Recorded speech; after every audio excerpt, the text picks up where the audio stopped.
రాజకీయాల్లోకి మీరు రామ్మూర్తి నాయుడు సహకారం కూడా ఉందని చెప్తుంటారు. రామ్మూర్తి నాయుడు నుంచి మీకు ఏం సహకారం లభించింది? మీరు రాజకీయాలకు ఆయన ఇన్స్పిరేషన్ ఏంటి? నారా రామ్మూర్తి నాయుడు గారు చంద్రగిరి శాసనసభ్యులు, చంద్రబాబు నాయుడు గారు తమ్ముడు. ఆయన మొదటి నుంచి గ్రామాలలో చుట్టుపక్కల గ్రామాలని విపరీతంగా అభిమానిస్తారు, దగ్గర చేసుకుంటారు. మాది అమ్మమ్మలూరు నారావారిపల్లి. ఓకే. తాతన్న మా అవ్వ అన్న రామ్మూర్తి నాయుడు గారికి బాగా అఫెక్షన్. ఎందుకంటే పక్కన ఇల్లు కాబట్టి కొద్దిగా మా తాత నారా ఎర్రబ్బనాయుడు కొద్దిగా మా తాతన్న మా అవ్వన్న కొద్దిగా అఫెక్షన్తో మా అమ్మ ఒకటే అవ్వడం, కొటాల్లో వేయడం. కొటాలకి ఎప్పుడన్నా వస్తే మా వాడు ఇక్కడ ఉండాలి అని అడిగేవాడు. ఏదైనా చావుకు వచ్చినా, దినాలకు వచ్చినా, కార్యక్రమాలకు వచ్చినా మా తాత తీసుకొని పోయి రామ్మూర్తి నాయుడు గారి దగ్గరికి నన్ను తీసుకెళ్తేవాళ్ళు. అట్లా రామ్మూర్తి నాయుడు గారు నన్ను అఫెక్షన్గా చూసుకుంటా ఉన్నారు.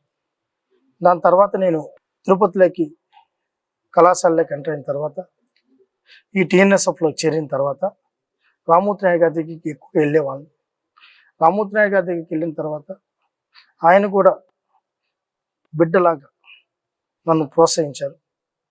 ఎప్పుడు కూడా ఆయన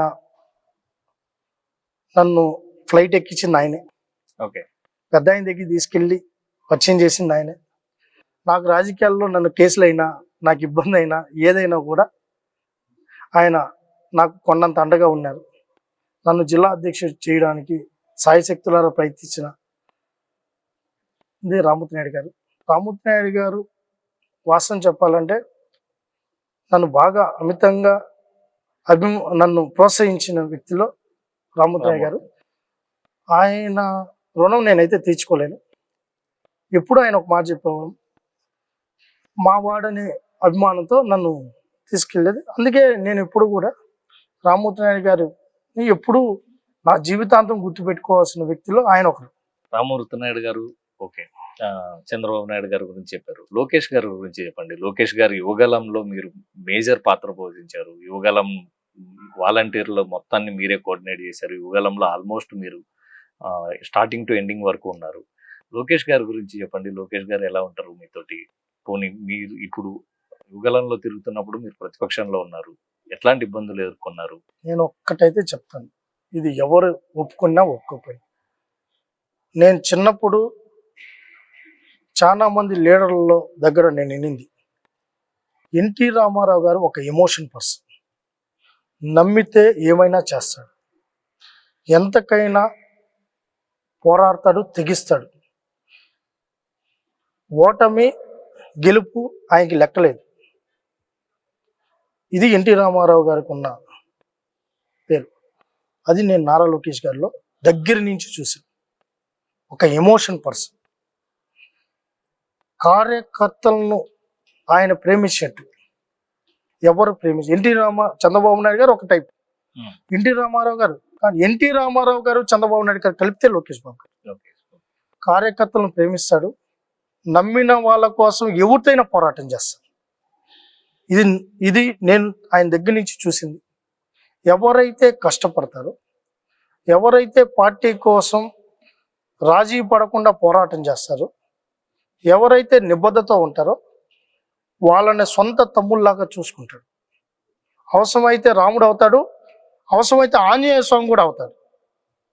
రెండూ చేస్తాడు. అది లోకేష్ గారు. యువగలం పాదయాత్ర చంద్రబాబు నాయుడు గారు పాదయాత్ర చేసింది ఒకటి, రాజశేఖర్ రెడ్డి గారు పాదయాత్ర చేసింది ఒకటి, జగన్మోహన్ రెడ్డి పాదయాత్ర చేసింది ఇంకొకటి. ఆ టైంలో ప్రభుత్వాలు వాళ్ళకి సహకారం ఉండింది, కానీ లోకేష్ గారికి ప్రభుత్వ సహకారం లేదు. పాదయాత్ర అంటూనే జీవో నెంబర్ 1 తీసుకొని వచ్చారు. అప్పటికే పార్టీ ఆఫీస్ మీద దాడి చేశారు. చంద్రబాబు నాయుడు గారి మీద రాళ్ళు దాడి అయింది. మా కార్యకర్తలను అక్రమంగా అరెస్ట్ చేశారు. అచ్చెన్నాయుడు గారిని, కొల్లు రవీంద్ర గారిని, ఎంతమంది లీడర్లు ఉంటే అంతమంది మీద 307 పెట్టారు. ఎవరిని ఏం చేస్తారో కూడా తెలియని పరిస్థితి, ఇంట్లో నుంచి బయట రాలేని పరిస్థితి, ఎలిమినేట్ చేసినా ఆశ్చర్యపోవాల్సిన పరిస్థితి. ఎందుకంటే వాళ్ళ సొంత బాబాయి విషయంలోనే రాష్ట్ర ప్రజలంతా భయపడిపోయారు. ఇలాంటి టైంలో లోకేష్ గారు పాదయాత్ర చేస్తారన్నప్పుడు కార్యకర్తలు ఎక్కువ బాధపడ్డారు. ఏంది లోకేష్ గారు గోల్డెన్ స్పూన్, తాత ముఖ్యమంత్రి, తండ్రి ముఖ్యమంత్రి, ఆల్రెడీ మంత్రిగా చేశారు. ఈ పక్క ఒక దుర్మార్గుడితో వ్యతిరేకంగా పోరాటం చేయాలి, రోజు ఏదో ఒకటి ఉంటుంది, ఏమైనా చేస్తారు, ప్రజల్లోకి వెళ్తున్నాం, ఎప్పుడు ఏ ఊర్లో ఎలా ఉంటుందో తెలియదు, ఎందుకు మన భవిష్యత్తు నేత అని చాలా మంది కూడా మాట్లాడారు. లోకేష్ గారి దగ్గరికి చాలా మంది కార్యకర్తలు వచ్చారు, యువత వచ్చారు, విద్యార్థులు వచ్చి వాళ్ళ బాధలు వాళ్ళ కష్టాలు చెప్పినప్పుడు చెల్లించిన లోకేష్ గారు పాదయాత్ర చేయాలని ఆయన నిర్ణయం తీసుకున్నారు. దాని అనుగుణంగా కూడా మొండిగా సరే ఏదైతే అది అవుదామనేసి ఒక నిర్ణయం తీసుకొని ముందుకెళ్తున్న దానిలో ఒక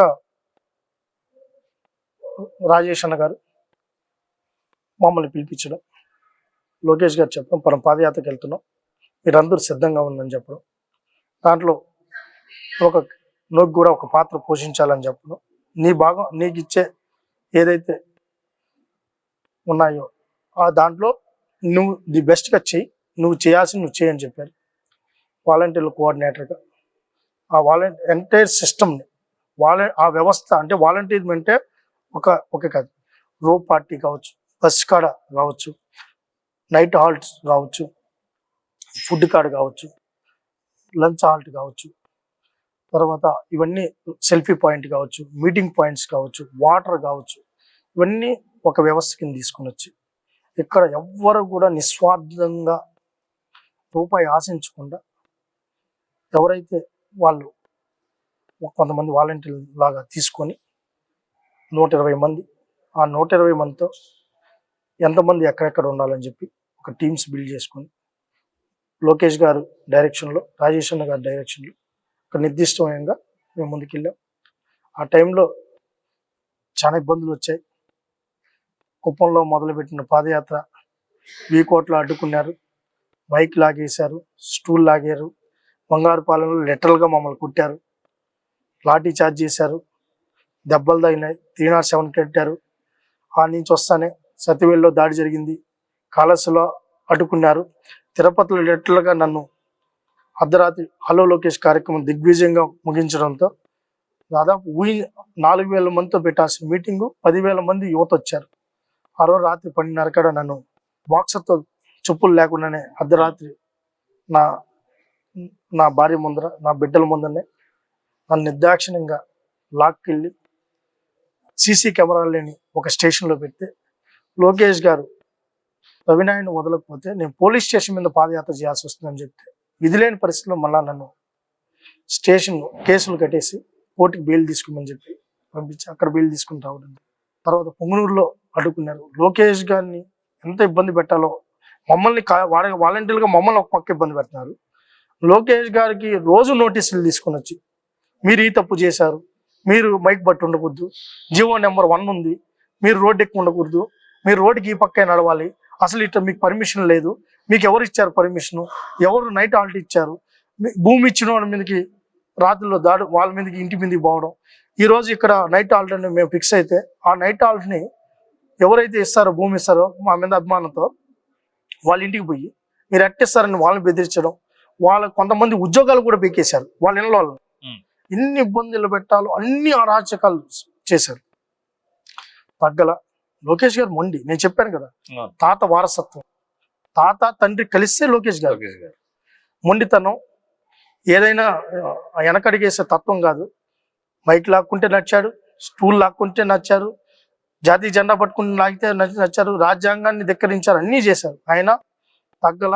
అవసరమైతే జైల్లో అన్నా పెట్టుకొని కానీ నేను పాదయాత్ర ఆపను. నన్ను నమ్ముకున్న, నన్ను ఎవరైతే నేను వస్తానని నమ్మి ఇళ్ళ కాడ ఉన్నారో, వాళ్ళ బాధలు చెప్పుకోవడానికి ఉన్నారో, వాళ్ళ కన్నీళ్లు తొడవాలని చెప్పి ఆయన ముందుకెళ్ళారు. మీరు చూశారు, అయిపోయింది. అనంతపురం జిల్లాలోకి వచ్చాం, ఎన్ని దాడులు జరిగాయి చూసాం. రోజుకు ఒక కోడిగుడ్డు పడుతుంది, రోజుకు ఒక రాయి పడుతుంది. ఈ పాదయాత్ర యాక్చువల్లీ నేను అబ్జర్వ్ చేసింది మొత్తం యువగలం పాదయాత్ర చిత్తూరు కంటే అనంతపురంలోనే ఎక్కువ క్రౌడ్ పుల్ అయ్యారు, ఎక్కువ ఇక్కడే బాగా సక్సెస్ చేసుకొని పోయినట్టున్నారు. అంటే పాదయాత్ర మొదలైంది, మీకు చెప్పాను కదా, మొదటి కార్యకర్తలు ఎక్కువ బాధపడ్డారు పాదయాత్ర మొదలుపెట్టారు. ఎందుకంటే లోకేష్ గారి మీద ప్రేమ, ఆయన బిడ్డలాగా చూసుకుంటారు కార్యకర్తలు. ఎందుకంటే మా పార్టీకి భవిష్యత్తు ఆయనే, ఈ రాష్ట్ర భవిష్యత్తు కూడా ఆయనే. జగన్మోహన్ రెడ్డి మీద ఉన్న భయం, ఏమన్నా చేస్తాడు ఈ దుర్మార్గుడు అని ఒక పక్క, సొంత బాబాయ్ ఒక పక్క ఇష్యూ జరుగుతూ ఉంది, దానికి సమాధానం లేదు. చంద్రబాబు నాయుడు గారి మీద దాడులకు ప్రయత్నించారు, ఒక పక్క మాజీ మంత్రులకు ఇంపార్టెంట్ లీడర్లు అందరినీ లిఫ్ట్ చేస్తున్నారు, ఏకంగా పార్టీ ఆఫీస్ మీదే దాడి చేశారు. ఎప్పుడు ఏ దేశ చరిత్రలో ఏదో వచ్చి నిరసన చేసిపోయారు, కానీ లోపలికి వచ్చి రాడ్లు బీరు బాటిల్ తీసుకుని వచ్చి తలలు పగలు కొట్టి మా పార్టీ ఆఫీస్లో పనిచేసే ఎంప్లాయీస్ని తల కొట్టి గేట్లు బాధ అద్దాలు బాగా కొట్టి ఎన్ని చేయాలో అన్ని అరాచకం చేసిన వాళ్ళు విధ్వంసాలు సృష్టిస్తా ఉన్నారు. మీ ప్రజావేదికే కూల్చారు కదా, ఇంక ఏం చేస్తారని ఒక పక్క జరుగుతున్న పరిస్థితిలో అందరూ కూడా ఒక భయంతో ఉన్నారు. కుప్పంలో బ్రహ్మాండంగా మొదలైంది భారీ బహిరంగ సభ జరుగుతోంది. ఎప్పుడైతే పాదయాత్ర మొదలైందో బంగారుపాలెంలో ఏవైతే చూసారు, అది ఒక అరాచకం, అది ఒక ఈ రోజుకి కళ్ళకు కనిపిస్తుంది మాకు. అది మామూలు విషయం కాదు. 600 మంది వచ్చి కమ్మేస్తే పోలీస్ యంత్రాంగం మొత్తం వచ్చి లోకేష్ గారి మీద పాదయాత్ర మీదట బల ప్రదర్శన చేయాలన్నట్టు లాఠీలు ఎత్తుకొని వచ్చేస్తే ఇంకెలా ఉంటుంది? అయినా కూడా ఎక్కడ తగ్గల, కార్యకర్తలే అండగా ఉన్నారు, ప్రజలు బయటకు భయం, ఆ రోజు భయం అలా ఉండింది. ఆయన మన బిడ్డ వస్తున్నాడని ఇళ్ళు మిద్దిపైకి ఎక్కి చూశారు, కిందికి వస్తే ఉద్యోగాలు పెరికేస్తారు, పింఛను పెరికేస్తారు, రేషన్ కట్ చేస్తారు, ఎన్ని చేయాలో అన్ని చేస్తారు. వాలంటీర్ల వ్యవస్థను వాడుకున్నారు, పోలీస్ వ్యవస్థను వాడుకున్నారు, అన్ని వ్యవస్థలను అడ్డం పెట్టుకొని లోకేష్ గారికి ఎవరు లోకేష్ గారిని కలుస్తున్నారు, ఎవరు ఏం చెప్తున్నారు, ఎస్బీ అంటారు, ఇంటెలిజెన్స్ అంటారు, ఈ ఎంతమంది దూరాలు అంతమంది మా పాదయాత్రలో దూరి ఎంత భయపెట్టాలో అంత భయపెట్టుకో. మీరు చెప్పాం కదా, భూమి ఇస్తే నైట్ హాల్ట్ పడుకునేదానికి భూమి ఇస్తే ఆ భూమిని పోయి బెదిరించారు. లంచ్ హాల్ట్ ఇస్తే భోజనం చేసుకుంటా వాడైనా పక్కన నిలబడుకుంటే అసలు ఆ భూమి ఎవరికైనా పర్మిషన్ పెడితే ఆడలాక్కున్నారు. ఇంత అరాచకంలో జరుగుతున్నప్పుడు ఒక ప్రవాహం ఒక ఉద్ధృతంగా మారింది. మీకు చూసారు పొంగునూరులో, తర్వాత పీలేరుకు వచ్చే కొందికి అది ప్రళయంలాగా తయారైంది. పీలేరు, మదనపల్లి, తమ్మలపల్లి, తర్వాత అదే టైంలో ఎమ్మెల్సీ ఎలక్షన్ జరగడం, లోకేష్ గారి ప్రభావం ఎమ్మెల్సీ ఎలక్షన్ తర్వాత రిజల్ట్ వచ్చిన తర్వాత అర్థమైపోయింది, పాదయాత్ర ఒక ప్రపంచం అయిపోయింది. అది అనంతపురంకి వచ్చింది, కర్నూలు అయింది, కడప అయింది, ఇంకా అది ఒక ప్రవాహం ప్రళయంగా మారింది. నవశకానికి నాంది పలికింది, జగన్ ప్రభుత్వాన్ని కూల్చేసింది.